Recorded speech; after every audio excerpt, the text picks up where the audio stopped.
Do you have what it takes to be a chess GM, or do you have what it takes to be a very, very strong player in chess? I'm gonna give you 3 puzzles which determines if you have the so-called chess talent. So I'm gonna share with you these 3 chess puzzles, and if you solve them, you are a chess genius. Let's start with the first puzzle. What is this puzzle? As you can see in this chess puzzle over here, black is kind of winning if it's his turn, because after this move, rook to b1, it's literally x-rating the king and the queen, and also pawn to g2. And it would have been better if you were black. Except you're not black, and it's white to play, and you're the first one to move. So folks, what do you play in this position? Pause the video right now and solve this puzzle.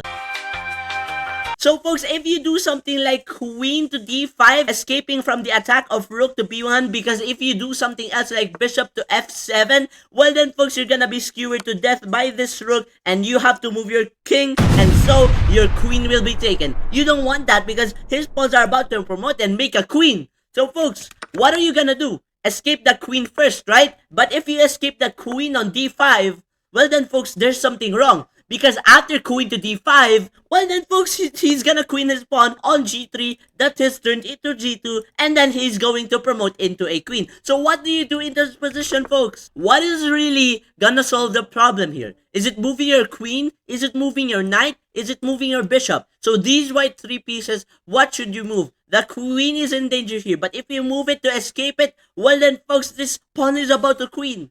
So the right move here, folks, if you go bishop to c6, you know the purpose of this, right? But you will notice that you have missed this. Is that you are gonna sacrifice your queen and try to x-ray your opponent. And if the opponent does that, that's check. This is the right move. If you pick bishop to c6, you guys are right. Because after rook to b1, check, x-rating your queen to h1, the queen goes bye-bye. King moves to e2, bye-bye for the queen. But this is actually what we want. Because after that move, we have put the piece here. Why is it so necessary to put the piece here? Well then folks, it's not because of the fact that we are gonna take the rook, of course. Why would you do that? And now this is going on the way, and you need to take this pawn or else it's gonna queen.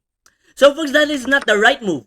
So instead of doing this, the right move is, if you're right, is bishop to g2. That is check to the king on h3. And the only move is to take. They cannot go here because of the knight. They cannot cannibalize their own pieces with the king. So they have to take the bishop on g2. We are left with the knight. We actually sacrificed 2 pieces for this game. Why is it the right move? Well then folks, I'm gonna show you. Knight to f4 is a check to the king on g2. And then they have only 1 square left. Has only 1 option, which might lead to something. We are gonna move the king because of the fact that the knight cannot go here and check the king. And so we're gonna move the king on e1. Not here, not here, not here, not here. Because of the fact that king can move after those moves. And so when we go king to e1, we have some space for the knight, and so we can check the king. And not only that, it's actually checkmate because of the fact that he cannot move the bishop and move the rook. Not only that, he cannot move the king to anywhere, and also he cannot move these 2 pawns. So he's left with 1 option. So folks, that option is moving the pawn here. But except that, if he moves the pawn over here on g2, it is a huge mistake, because he cannot go here and up now, because after knight to e2, that's mate. This is all of the correct moves in this puzzle. This mentions why we sacrificed the rook earlier, because of the fact that we are sacrificing the queen because of the position of the rook going here after bishop to check g2, making the king go here, also positioning its own king. Well then folks, after knight to f4, thanks to the rook going here on this position, he cannot go here to the corner and escape the checkmate of the knight later on. And here's puzzle 1 to prove if you are a chess genius, if you have what it takes to become a GM. What if you're doubting yourself? This is another chess puzzle. This is the second chess puzzle. And so folks, you are white. You are white to play here. How can you stop these pawns from queening? Pause the video right now to solve the puzzle. Did you solve it? So let's see if you solved it. You have these 2 options from the queen attacking on d3 and on b3. If you take this, and if you think of it, you have 3 connected passed pawns. And so, if that happens, they are very strong to go here and queen in the next couple of moves. But if you thought it of queen to b3 here, you're right. This is unconnected now. But I'm gonna tell you something. There's something wrong here. Why? Because of the fact that if black goes here, well then folks, if you try to take this pawn, so if first they go here, well then folks, we're gonna go queen to c4, and just that, they cannot move this pawn to queen because it will be taken by the queen, and it cannot promote. And so, what if this pawn pushes? Well then folks, I'll show you that if this pawn pushes, well then folks, we will just take the pawn on c2 and just try to take the pawn on d2. Black has another option because after queen to b3, taking the pawn on b3, well then folks, there's another trap because after that move, they have a third option, pawn to d2. And how can you stop that option? Well then folks, let me tell you, you cannot stop that option because after you take this pawn or take this pawn, you will have an opponent having a pawn queen. And you're not gonna let that happen because he will queen and it's gonna end a game in a draw. But folks, what if you just cover it? Well then folks, there's a problem with that because after pawn to a2, you cannot block and stop both pawns because if you block this pawn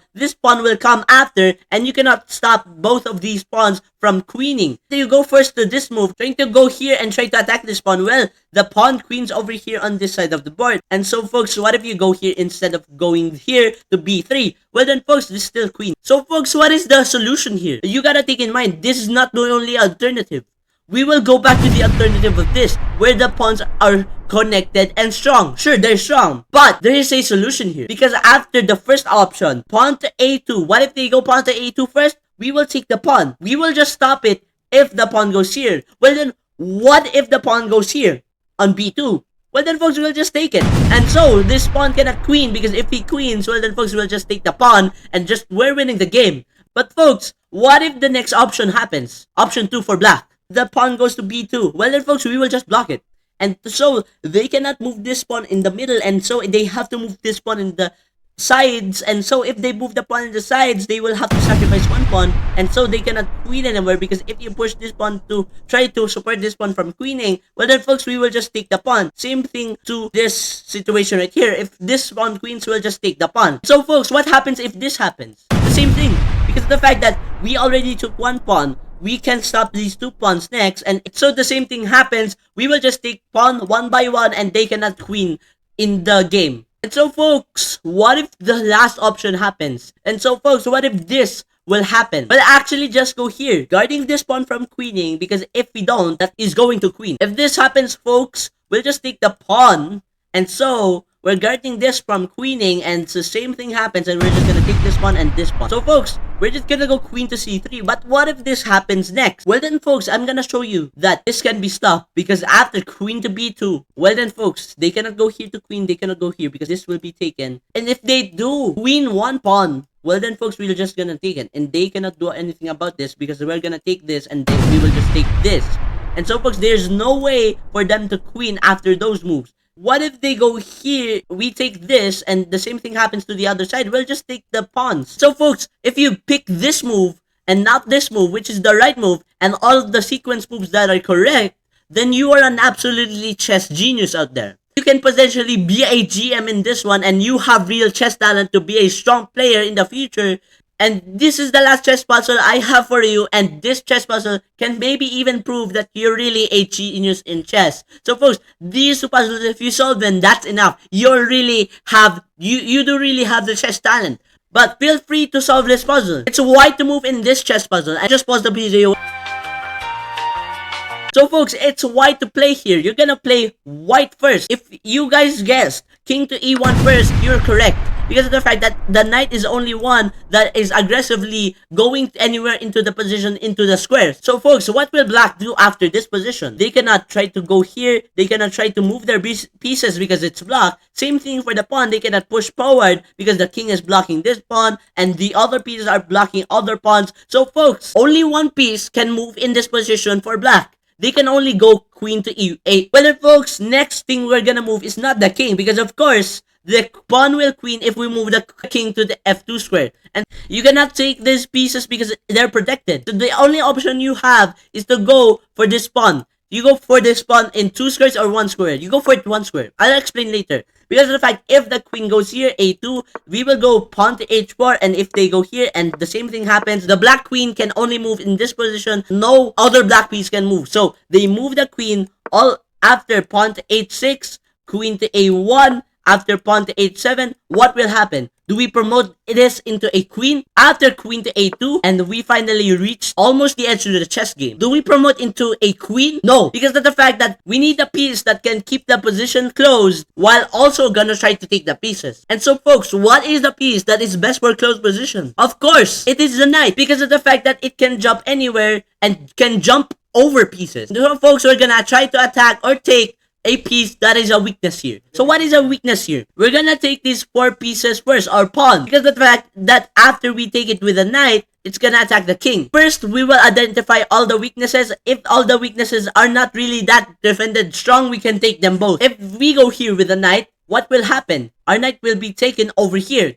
So folks, we will not take this with a knight because it's well protected by 3 pieces, literally. And if you try to terminate these 3 pieces are really protected. So folks, you cannot really take this pawn and try to exterminate its defender because of the fact it is also defended. So this option is ruled out. What if we attack this pawn instead? It is being guarded by 2 pieces in the game. So folks, maybe we can attack it? No, because after we take this pawn, it is still guarded by other pieces. And if we destroy the pawn that is defending this pawn, well then folks, this is nothing because this rook is still defending it. And if we take this rook, of course, the pawn will take the rook and nothing will happen and your knight will be captured. That is not an option. You cannot take this pawn because of course you're gonna blunder your knight. You cannot take this to take this because this will do nothing. So folks, let's go to the third option. Let's try to target this, which is vulnerable to the king. Although it's very protected by 1 pawn and by 1 queen. Can we exterminate this pawn which is defending the rook? The answer is yes. And also, if we exterminate this pawn with a knight, and if we go here, try to attack this rook, well then folks, this pawn can push on c5.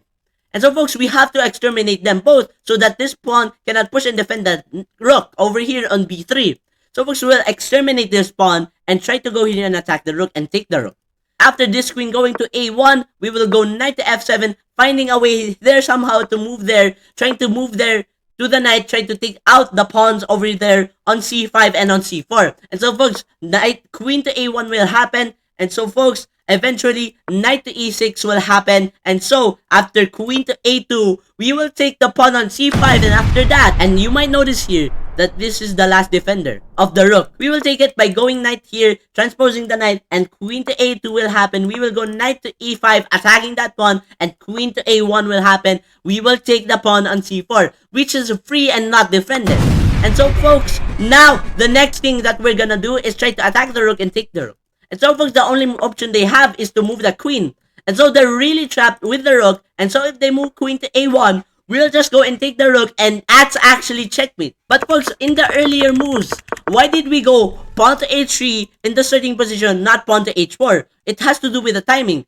And so folks, we put the pawn only on 1 square, and we did not jump it on 2 squares because of the fact that if we jump it 2 squares, the queen will be here, and of course, will be protecting the rook. But if we go here and try to go here and push the pawn on h3, the queen will be here on a1, and we will be able to take this rook.